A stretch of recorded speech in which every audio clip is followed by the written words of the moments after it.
Welcome to part 2 of our lesson on singing up-tempo. What it is, what it does, and what you need to know about it when you sing. In this first part of our lesson, I mentioned Italian symbols you might come across in your career as a singer. Now, you'll find them mostly on sheet music and music charts. Now, don't worry, you don't have to learn to speak the whole Italian language just to be a singer. But it helps to know the words from the Italian language that everyone uses to describe certain things in music. The terms you're about to learn will mostly be found in classical music, and they're another way to tell the tempo besides counting beats per minute or using a metronome. Now, you may not be a classical singer, you may not train classical, and you may not ever even make a living singing classical music, but that doesn't mean you won't run into it during your career, or that this stuff won't help you. Once again, you should learn as much about all types of music as you can. Now, we'll talk all about the specific meanings of these words in later sessions, but for now, just learn the words and which tempos they describe.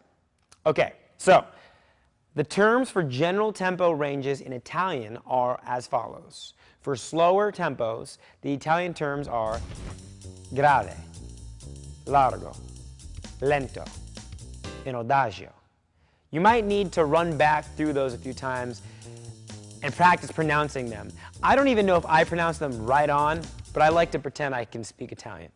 It's not enough just to recognize them on the page. You should be able to say them out loud, and so you can talk about the stuff when you need to. Okay, for the moderate tempo, and by moderate, we mean songs with speeds between slow and fast. The words that describe it are andante and moderato. Finally, for the fast, up-tempo songs, the words are allegro, vivace, and presto.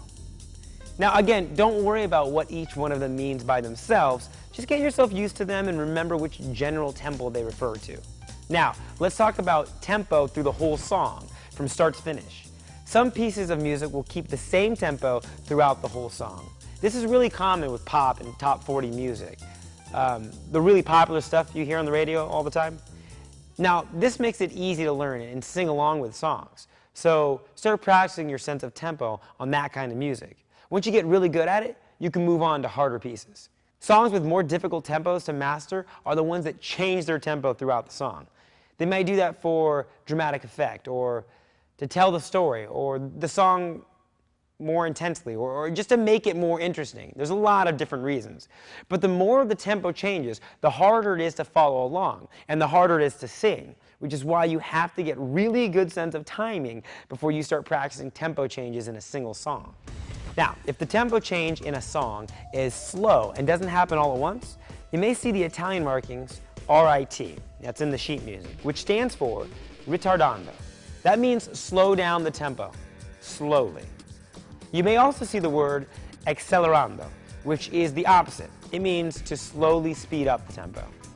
That should get you started learning to recognize your Italian markings of music and what they mean. In our final part of the lesson, we're going to talk about the benefits of learning up-tempo songs, how to use up-tempo songs, and we'll even give you some good examples of up-tempo songs to try out. I'll see you in part 3.